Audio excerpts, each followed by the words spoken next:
I think as early as when I was in my secondary school years, I already had this vague feeling that I would like to become a writer. But at that time, you know, it is not very clear what it is to be a writer. And so actually I didn't write uh, any truly literary works at that time, just some essays, the schoolboy stuff. It was when I was studying in the university. At first, I studied Chinese literature, but then in my second year, I tried to sit in courses of comparative literature and English literature, and I was greatly attracted by those works and by the way that the professors talked about these Western literary works.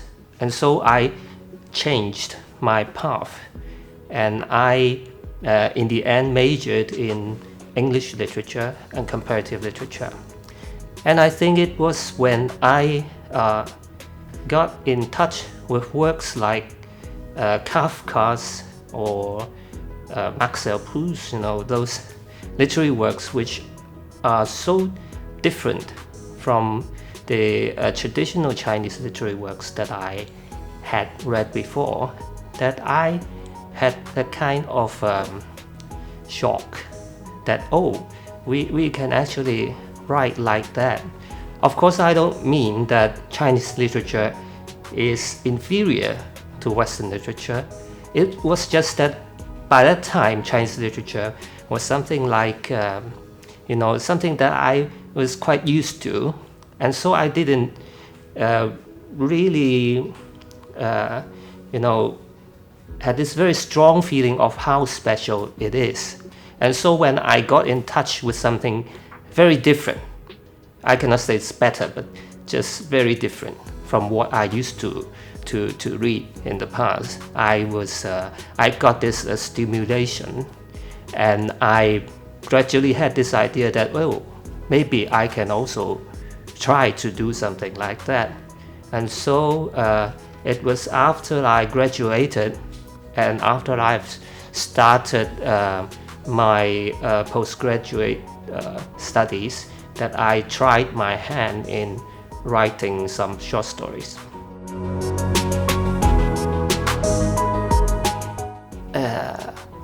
My home is Hong Kong, of course. I was born here, I grew up here, and I'm still living here, and I have no plans for leaving this place in the near future. And so my home is very obviously Hong Kong. But if we talk about cultural identities, I think it is more complicated. And so, of course, first of all, I will see myself as from Hong Kong, as a Hong Konger. But at the same time, I'm also Chinese in cultural terms. Yeah, because I was very interested and influenced by Chinese literature.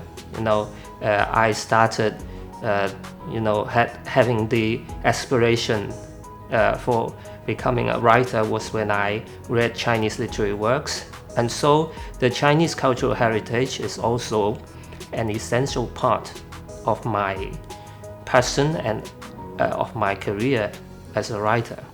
And so that's also part of my identity.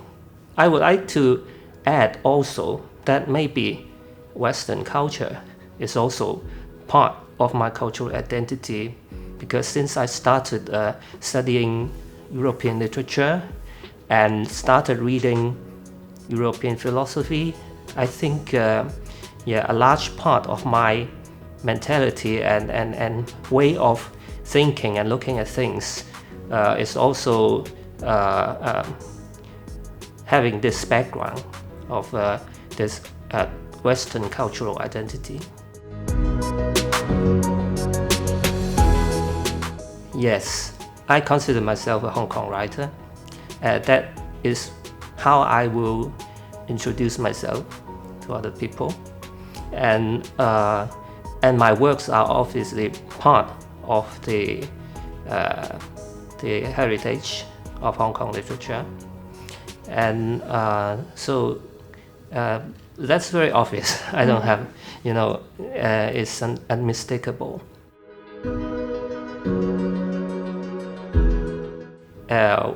Well, to characterize Hong Kong literature is a very complicated thing, and different people have different things to say.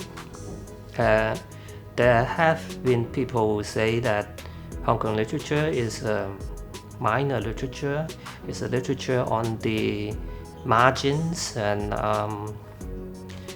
it's a unique literature, many things. Well, I think I would add something different. For me, Hong Kong literature is world literature in a local form. I discovered that when I was teaching a course on Hong Kong literature. It's called Appreciation of Hong Kong Literature at the Chinese University of Hong Kong. It was a course, a general education course, which is for students who are not majoring in Chinese. So it's something very elementary. It's an introduction to some of the most important works in Chinese in Hong Kong literature. And while I was teaching that, I discovered that I was at the same time introducing to the students trends in world literature. So we find in Hong Kong literature realism, and then modernism, postmodernism, many of the things, magical realism, many of the things that we find in world literature from the 19th century onwards. And so I had this very strong feeling that, well, I'm not just teaching them Hong Kong literature, I'm teaching them world literature as well. And so I realized that Hong Kong literature has this characteristic of being part of the world literature tradition. Well, first of all, it's Cici Sai. She influenced me a lot. Her works, I would, if I am to use a word to describe my feeling of her work, I would say she's a very innovative writer. She explores on different literary forms, different ways of expression, different ways of writing fiction and essays and poetry. And so I would say she is the most innovative writer in Hong Kong literature. The second one I admire is P.K. Leung Ping Kwan. He's a very important poet, as well as a novelist, as well as a scholar on Hong Kong culture and Hong Kong literature. And I will describe him as very intellectual and reflective. Yeah. And so by reading his works, I have many ideas and many stimulations on thinking about and reflecting on Hong Kong's cultural identity, Hong Kong's historical identity, things like that. So he's, for me, at least, he's an intellectual writer. And the third one, whom I admire, I would say Wong Big Wan. She's very different from Cici and P.K. Leung. I would describe her as being a very intense writer with very strong passion. And although her style is very different from mine, and I'm not directly influenced by her in this aspect, But yeah, I admire her as well because she's so different from me. She has something that I do not have. I'm much closer to PK Lang and CC, you know. I also want to explore in literary forms, and I am very often described as a very intellectual writer. But you know, I'm very different from Wang Pei-wen. But she is great, yeah. And I feel the intensity, this passion that we seldom see in Hong Kong literature. You know, Hong Kong literature as a whole seems to be calmer. You know, you do not have much passion, very expressive passion, and Wang Pei-wen has this very special characteristic.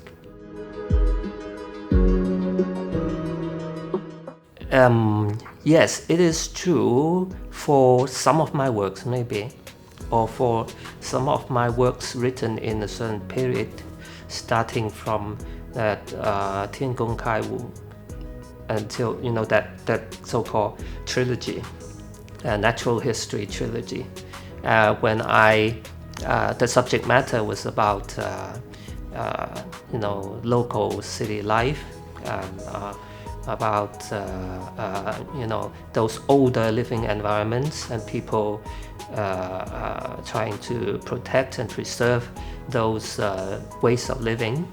Yeah.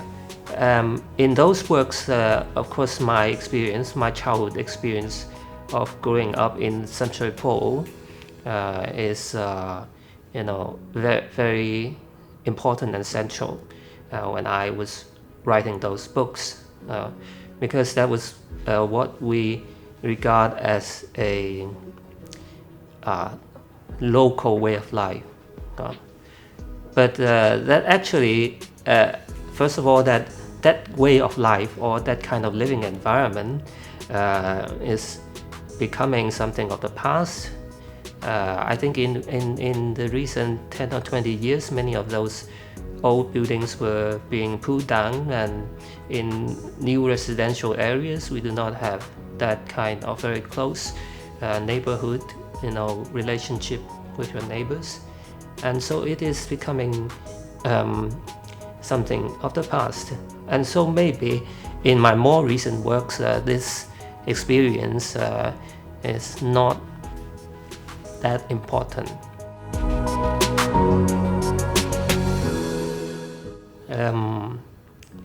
It is difficult to talk about this very comprehensively, because very obviously, because I grow up here and I feel very strongly to be a Hong Konger. So of course, Hong Kong, this city, is always at the back, or not just at the back, but is always a constituting factor in the way I write.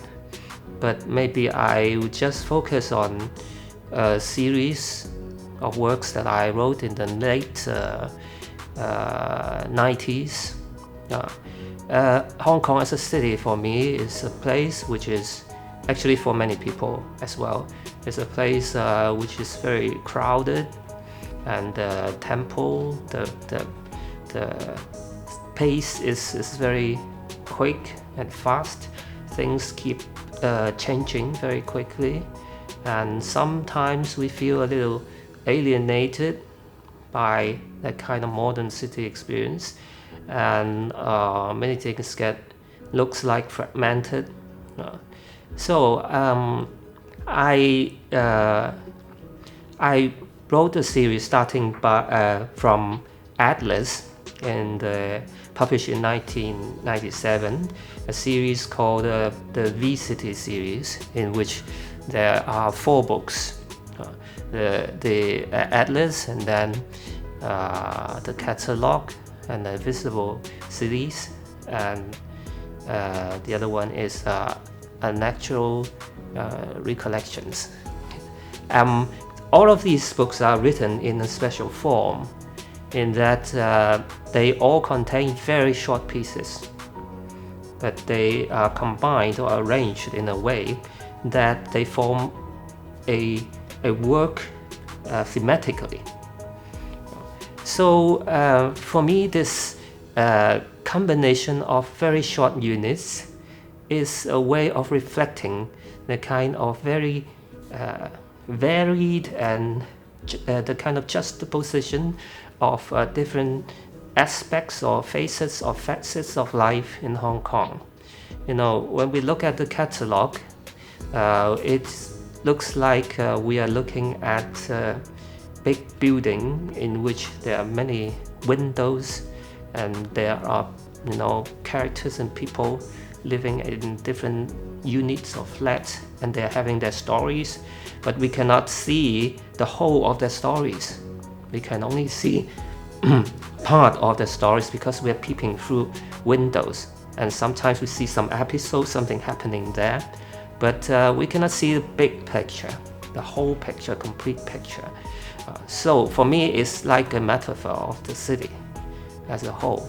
And so at that time, you know, in the late 90s, I chose to write in this way, and indirectly, or no, actually directly, it also has practical concerns, because at that time I felt that to be a writer in Hong Kong, or full-time writer in Hong Kong, is something which is nearly impossible, and so I need to do different kinds of things like teaching part-time, you know, and writing other essays. And so, you know, the time that I can spend on writing is also cut up into small pieces. And so I think, oh, well, this is a very flexible way of dealing with my writing projects. That is, I can manage to finish a short piece in a shorter time, and at the same time, because of some you know, central creative idea or concept, I can put all these pieces together and form a whole. So it's not like the ordinary practice of many writers who write short stories, that all these short stories are independent of each other and then they are just collected or put into a book. Well, because it's already, you know, there are already enough works to form a book. So I had this creative concept for each of these books in the VCD series, but they are made up of short pieces. And so I think it is also influenced by the practical side of being a writer in Hong Kong. The language experience in Hong Kong is quite unique in that we speak Cantonese, but we learn to write in modern Chinese. So there's a gap between what we speak and what we think and what we write. For some people, or for many people, it is, you know, something, it's kind of obstacle. They think that we need to translate what we think into what we write. But for me, after maybe it's because I'm, you know, very fond of reading, and so I do not have much difficulty in, you know, I do not even have this feeling that I need to translate anything. But that doesn't mean that it comes very naturally.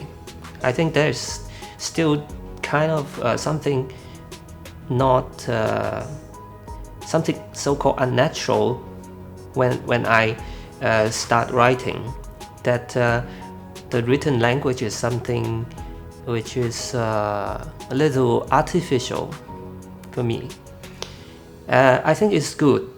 This artificiality is good for me as a writer, because for me, I do not have this idea of what is the original language or what is the standard language that I need to adhere to. So for me, everything, colloquial usages or written language or different forms of different linguistic forms. All these are things that I can manipulate with when I write. And so instead of being hampered by this discrepancy between our speech and our writing, I think it's an advantage for us Hong Kong writers that we will not automatically fall into some received patterns of expressions. When we write, we need to think about it, and we need to consciously try to choose and manipulate the language that we intend to use in a certain literary work. And so it is actually an advantage for me. It makes me more aware of the literariness of the language that I'm using.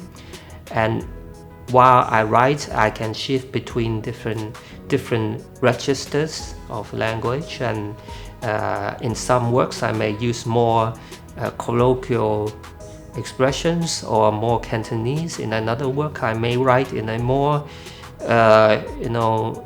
more like a written Chinese written form. And even I can incorporate some elements of older Chinese language, or elements of Europeanized or westernized Chinese. I think that's also part of the reserve, linguistic reserve that we can use when we write. Authenticity is very difficult to define. First of all, maybe I'll try to approach it in a negative way, in something that it is not, like alienation. I think maybe the opposite of authenticity is alienation. And so while I write, I will try to be aware and avoid alienation. Alienation by material concerns, maybe, or by ideologies, by political or social ideologies, anything that gets between me and the subject matter that I'm dealing with, that could possibly alienate me from that object. And so I will, I'm pretty aware of that. And in order to do that, or in order to go from this passive or negative definition of authenticity to a more active one, I think the only way that we can do is by constant self-questioning and self-reflecting. So there maybe I cannot claim that at any moment or in any work I can finally achieve or arrive at that kind of authenticity that I claim, that I aspire to. But at least I can feel this, getting near, this approaching of that ideal by constantly reflecting and asking myself questions. And in so doing, hopefully, maybe at some moments, I can truly achieve that. But as to what is the motivation behind me of having this ideal, I'm not sure. Maybe it's because of the Chinese character, Zhan, authenticity, the original, I use in Chinese is Zhan. I am always fascinated by this word, Zhan, because it's a very fundamental and also very, it's an embracing term, which in English includes being real, true, authentic, many things. And so it's a very deep word for me, and I like this word very much.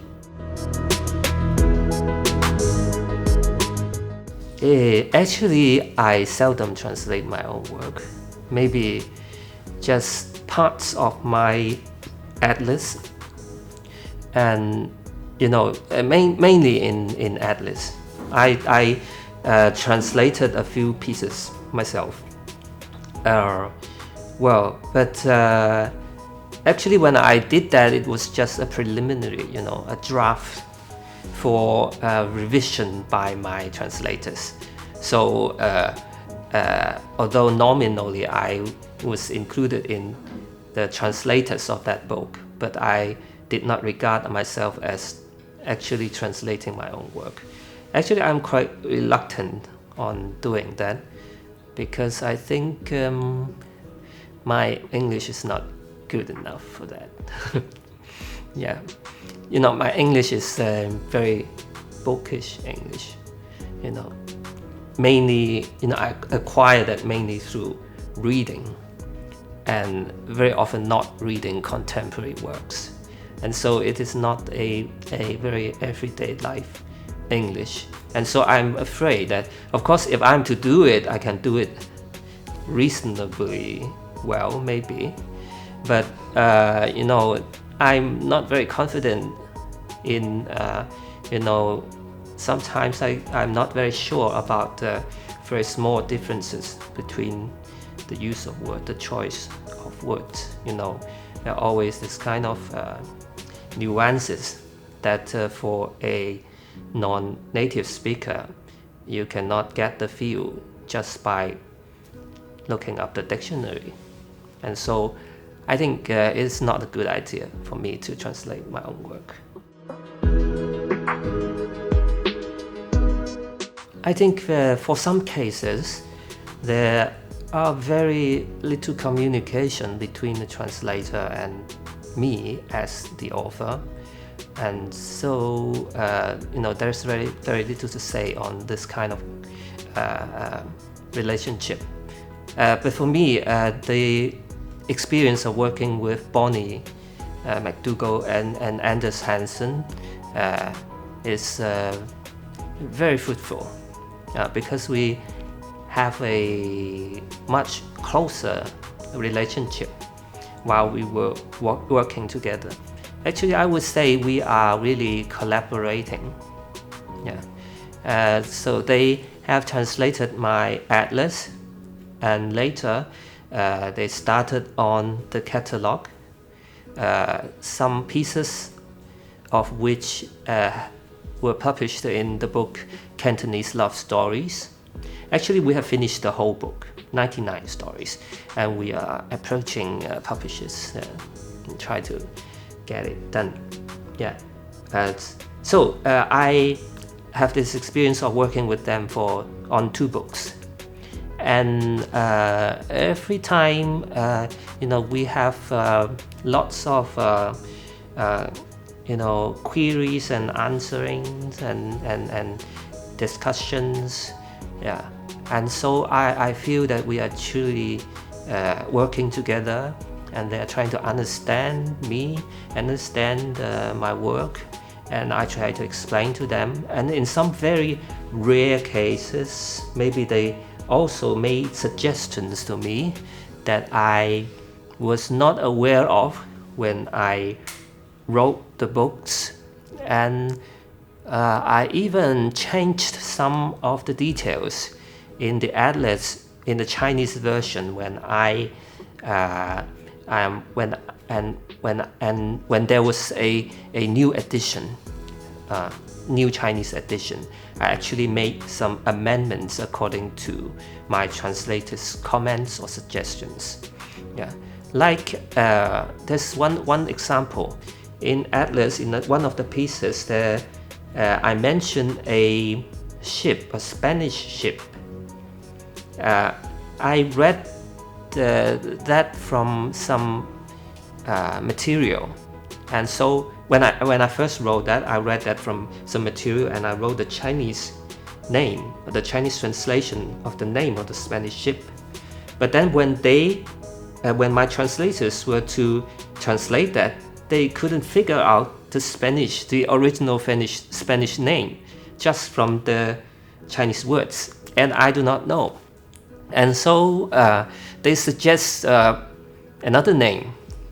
They say, why not call it Esperanto? And I think that means hope. And I think, oh, well, it's a good idea. And so in the English translation, the ship is called Esperanto. And in my renewed Chinese edition, I translate Esperanto into Chinese. So I actually changed some of the things in the Chinese text. I think so. That's a very fruitful experience that is like recreating the work again, not just improving on some careless mistakes that I made in the original version, but maybe to improve on it in having some better suggestions on how to express some of the some points.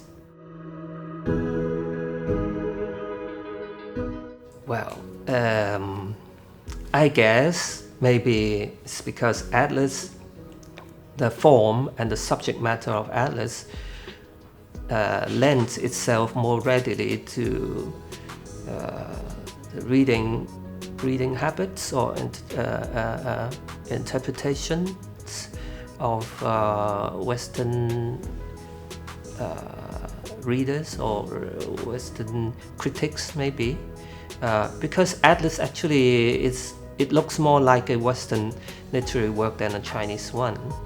At that time when I wrote this book, I had in mind writers like Calvino, Borges, and these traces are easily recognizable by a Western reader or critic, and so they feel that it's easier for them to get hold of what the book is about.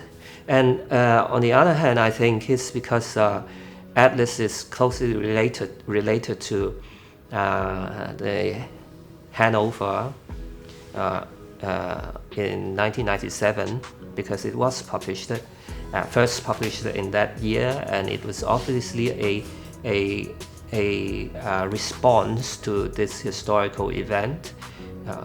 And so it will easily gain more attention in the West, more than other works which do not have such an obvious creative concept. My goal or ambition is to write a major work which is truly worthy of being a work of world literature. Yeah. But by that I don't mean I want to become internationally famous or whatever. Even if this work is not going to be translated into any other language, and that it is only read by Hong Kong or Taiwan or Chinese readers. Yeah, I mean the quality of the work. Yeah, not the end result. It's the quality of the work. I hope it is something that approaches my ideal of great works in world literature.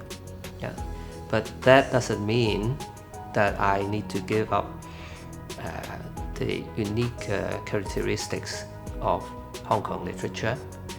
And so it's something very hard to express.